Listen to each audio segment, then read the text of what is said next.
Buenas noches, ¿qué tal? ¿Cómo están?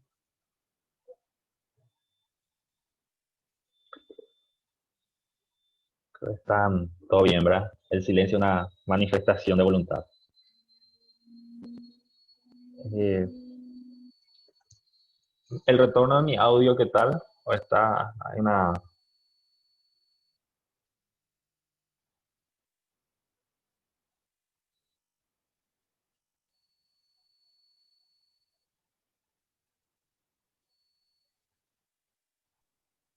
Se te escucha bien, profe. Bueno. Antes de continuar con nuestra unidad, hoy vamos a volver a hablar de la unidad uno, la parte que nos falta para completar lo que es la introducción al derecho. Habíamos hablado la semana pasada, primeramente el concepto de derecho. Hablamos que la palabra derecho, sus acepción, sus etimologías, de dónde venía. Hablamos de que en el derecho romano le llamaban el jus o el ius al derecho, que significaba que era un principio de la normativa que regulaba la vida social en lo que es el Imperio Romano. Estoy aceptando a los compañeros.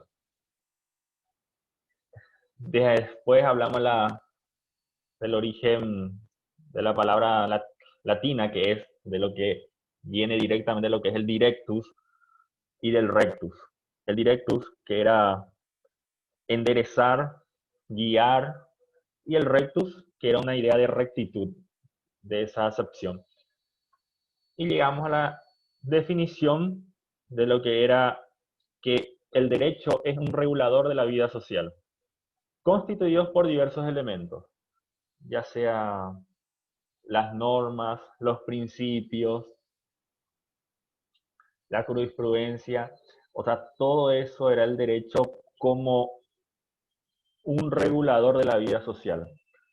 Hablábamos también de una diferencia entre lo que es legislación y lo que es derecho. Derecho es algo más profundo que incluía los principios, la doctrina, las normas y la jurisprudencia. En cambio, la legislación solamente se aboca de lo que es las normas vigentes. Hablamos del derecho civil, del tronco común, del derecho comercial, que era el conjunto de normas que regulaban las relaciones lucrativas del comercio, o sea, lo que le interesa es esa relación onerosa al respecto. Vimos lo que es la ley, que viene de la palabra lex o legis, que es la norma escrita. Y después nos adentramos a lo que es el Código Civil paraguayo a través de sus distintos libros, como los divide el Código Civil, y hablamos de las personas, hablamos también de lo que son los derechos reales. Las personas, en un concepto eh, rápido, o sea, que eran las personas, la clasificación en personas físicas, personas jurídicas, que eran las personas físicas, las personas naturales, las personas jurídicas, la de existencia ideal, el inicio y existencia de los mismos, el fin de los mismos, que hablamos que el inicio de una persona natural, la norma lo considera desde la concepción, porque a partir de la concepción es capaz de adquirir derechos. Y la persona era todo ente susceptible de adquirir derechos. Ese era el concepto que se definía a personas. Hablamos también de lo que son las capacidades, que es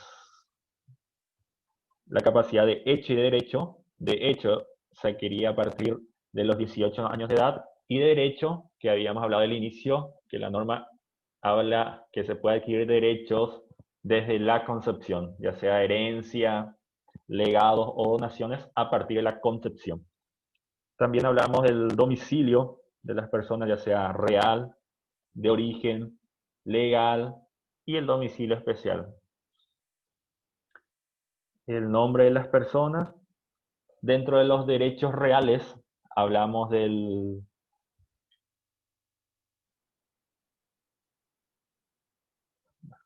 ¿Qué tal? ¿Me escuchan bien? Porque me aparece, no sé si seguramente les aparece entrecortado, pero me aparece conexión estable.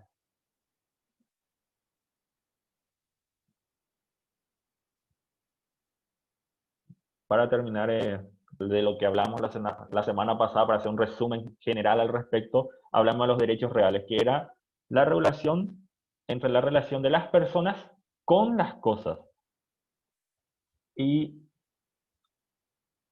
les había comentado que la palabra cosa o real deriva, o sea, su origen etimológico viene de la palabra res, que significa cosa.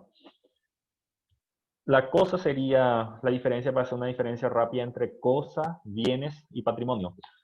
Primeramente hay que saber, las cosas son los bienes materiales, los bienes incluyen a las cosas, los bienes materiales y también a los derechos, que se les considera bienes inmateriales, y esos bienes, darle un valor o una cuantificación económica al respecto, es lo que llamamos patrimonio. Y hablamos de las clasificaciones, las cosas que son muebles, inmuebles, consumibles o no consumibles. Eso fue lo que la semana pasada habíamos hablado al respecto. ¿Alguna consulta que quieran realizar hasta ahora?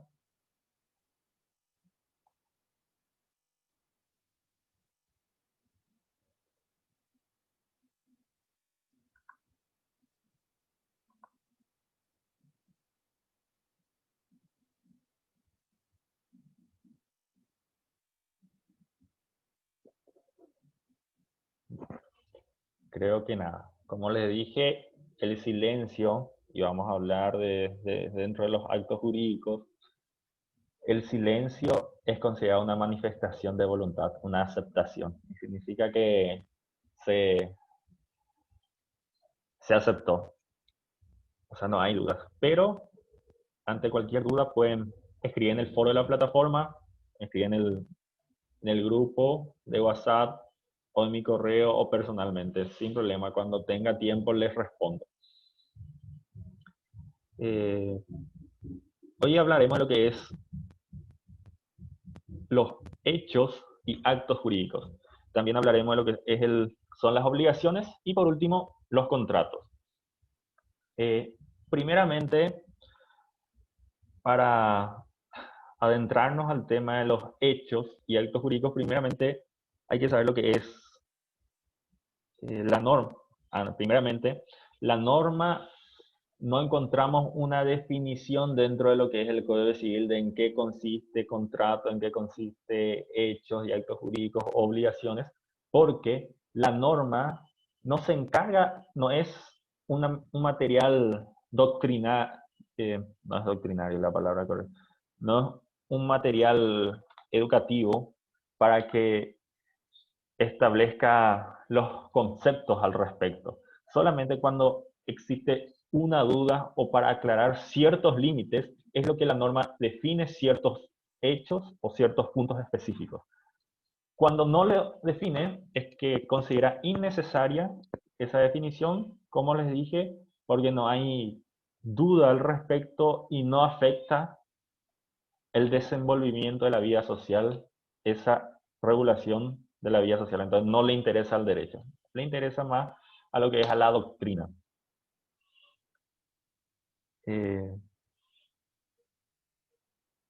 Primeramente, al hablar de hechos, hechos son acontecimientos, y para hablar de hechos jurídicos estaríamos diciendo que son acontecimientos que producen efectos jurídicos, ya sea de crear, extinguir o modificar derechos u obligaciones.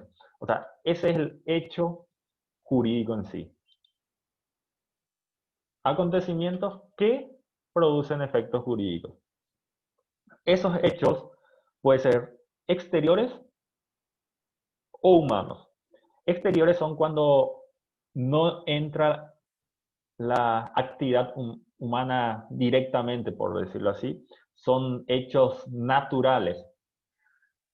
Por ejemplo, a raíz de una tormenta, a raíz de que se cae un árbol, etcétera, etcétera. O sea, no entra a través de esa tormenta, se cae un árbol, no le afecta, no hubo una implicancia humana.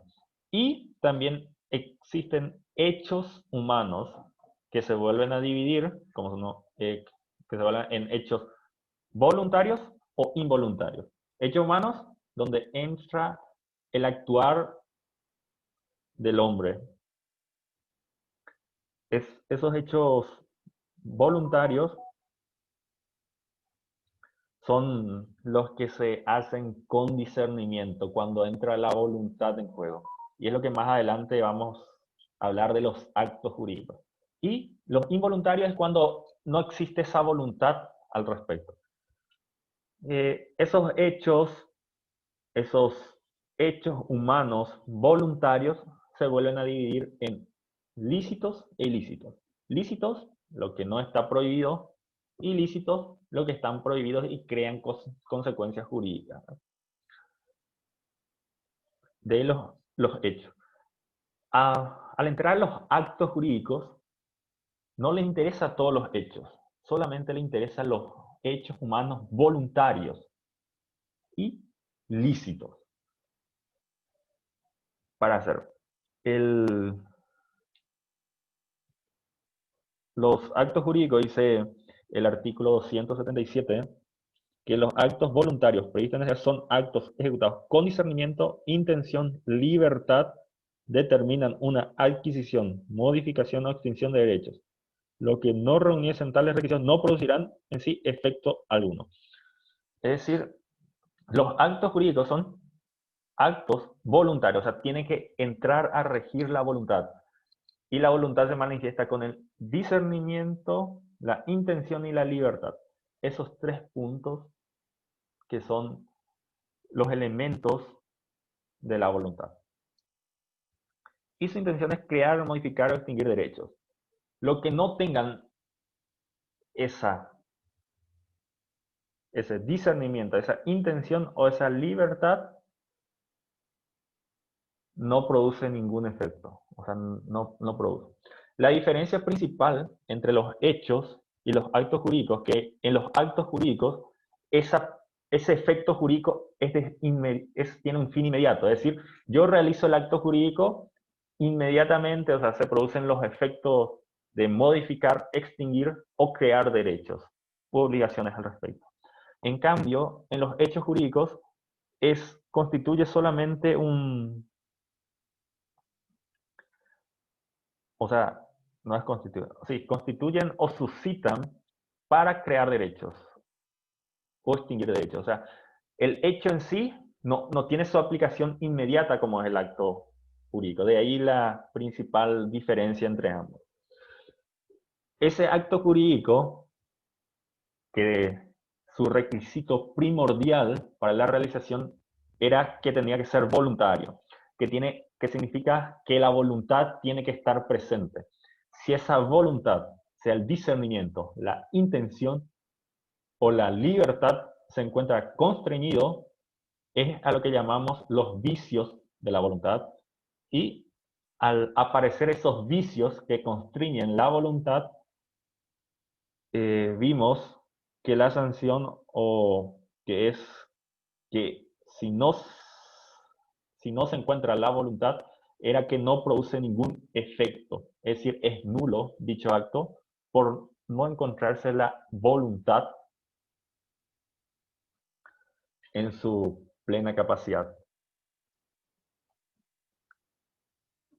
Y al hablar de vicios de voluntad, primeramente hablamos de lo que es el error. El error, la norma habla únicamente del error, pero dentro del error viene implícito también lo que es la ignorancia. La ignorancia y el error, la ignorancia es desconocer totalmente algo. En cambio, el error es tener una noción falsa de algo.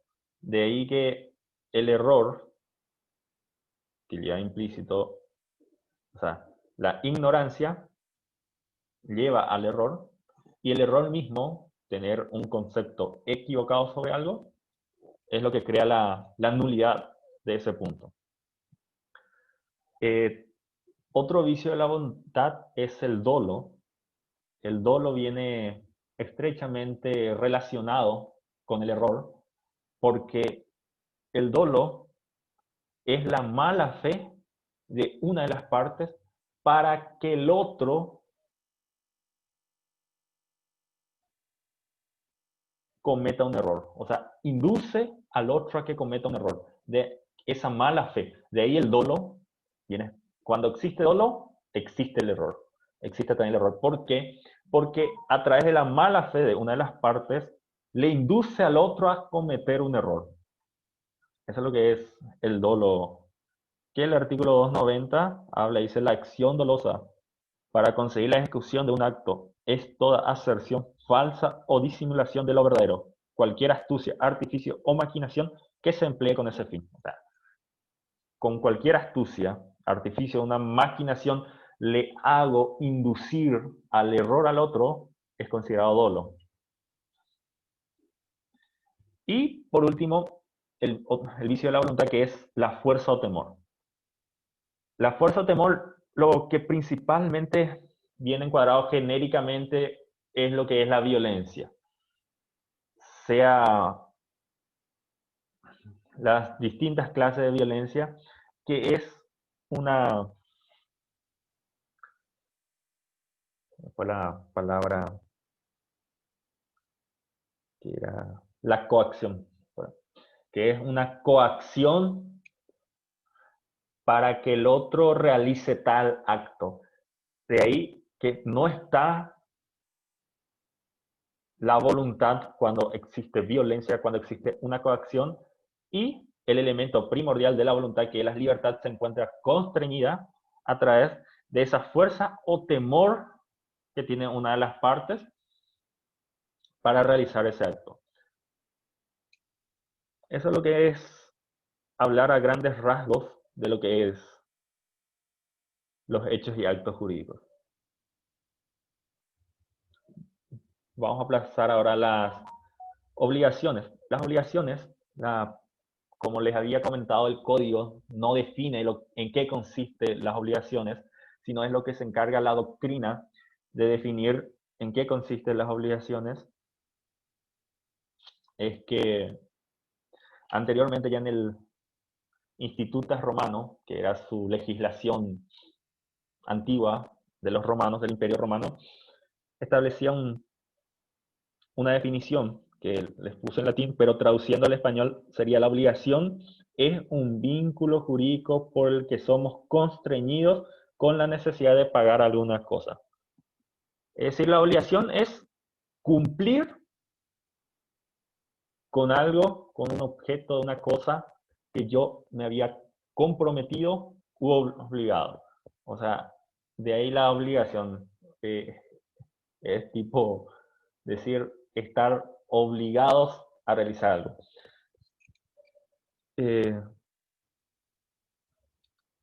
La obligación dice que es un vínculo por el cual una persona puede compeler a la otra a cumplir al cumplimiento de una prestación.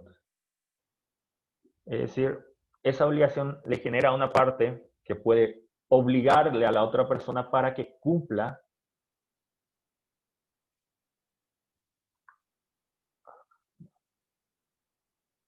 en eso. Es lo que consiste lo que es la obligación.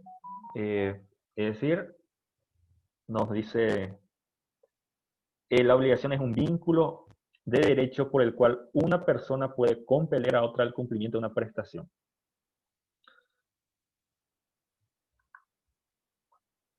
Los elementos de las obligaciones. Son tres los elementos primordiales de las obligaciones. Para que exista una obligación tiene que haber las personas en quienes las forman, ya sea el acreedor o el deudor, como lo nombran las obligaciones. El objeto de la obligación, siempre tiene que haber un objeto. No puede haber una obligación sin el objeto. O sea, tiene que existir una cosa que se le tiene que entregar o realizar el deudor a favor del acreedor. Y por último, el hecho que da nacimiento a eso.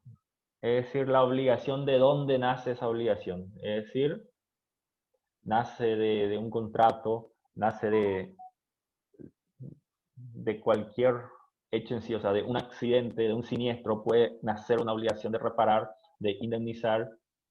Es decir, siempre hay un hecho que da nacimiento a la obligación. Al hablar de clasificación de las obligaciones, hay la clasificación en relación al objeto y en relación a los sujetos.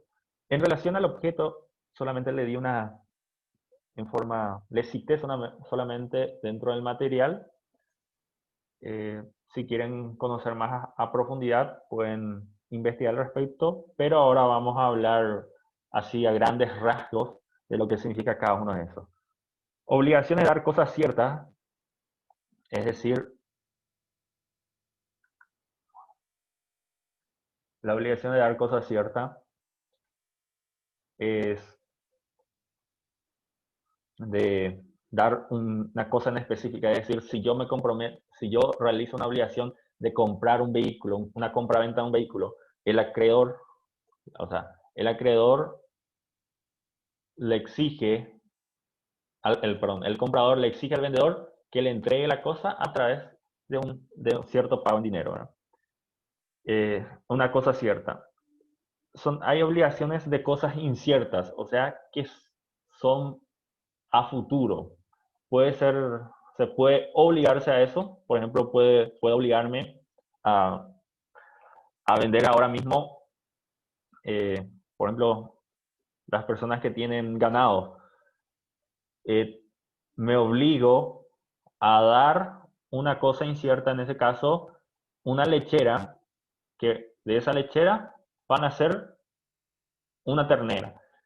Yo me obligo a dar esa cosa incierta. Yo no sé si va a ocurrir, si la lechera, si la vaca va a morir por el camino antes que nazca la ternera o el ternero.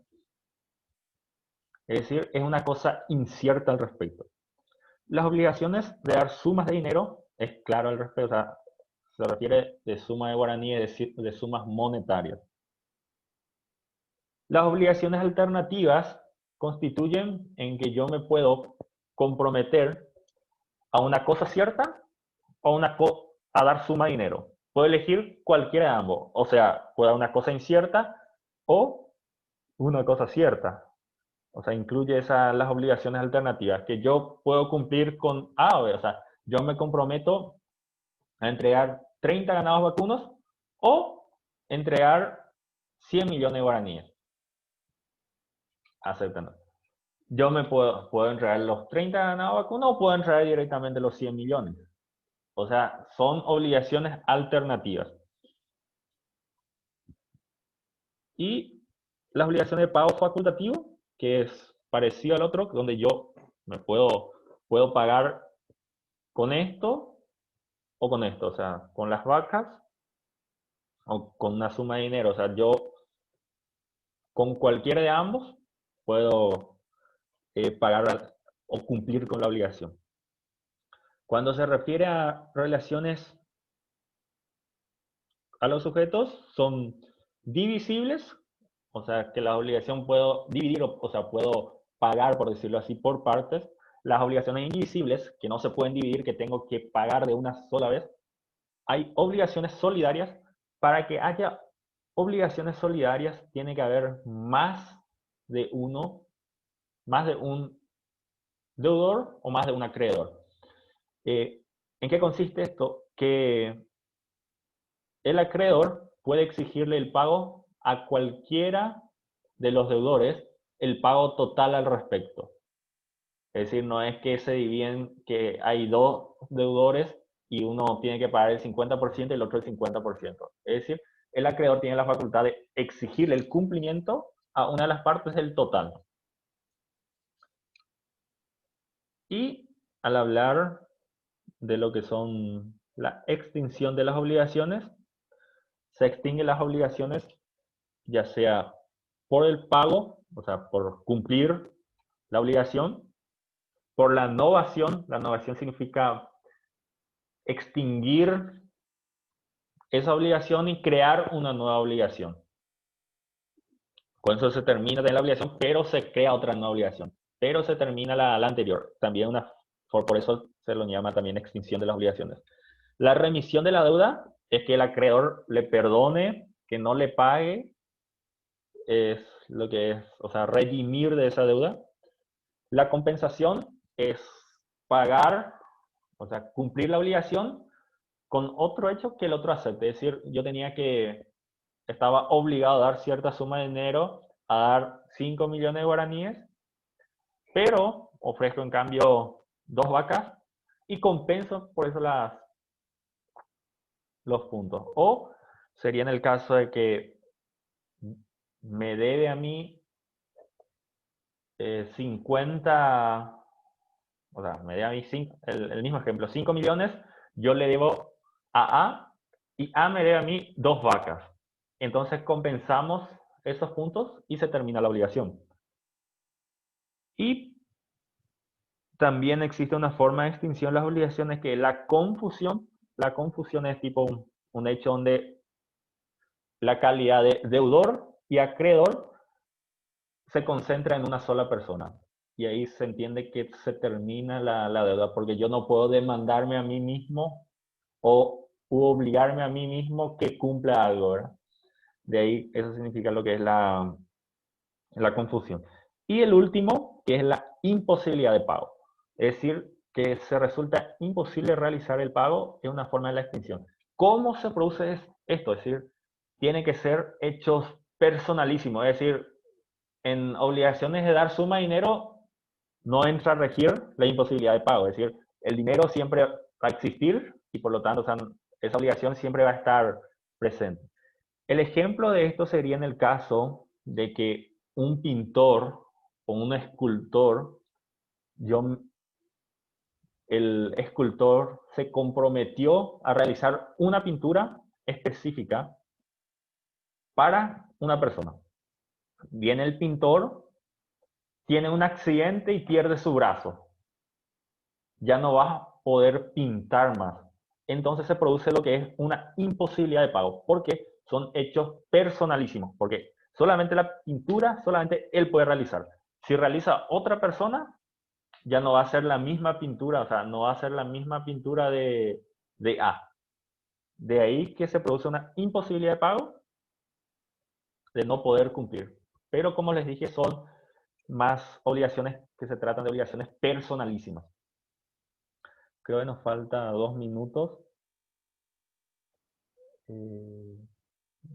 Nos falta hablar de lo que son los contratos. Se corta y vuelvo a enviar en el grupo el ID si les parece bien.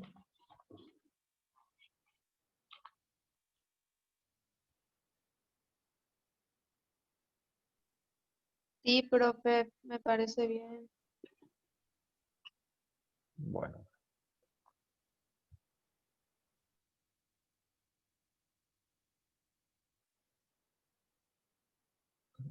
¿Alguna consulta hasta acá que quieran realizar? ¿Qué días son tus clases, profe? Los martes. ¿Los martes más? Sí, sí. Solamente los martes. ¿O les pasaron otro día también? No, Porque me no avisaron sé. de Secretaría de Facultad que son los martes. Solamente esta materia llevamos contigo ahora. Solamente esta materia. Eso más quería saber. Muchas gracias, profesor. Sin ningún problema.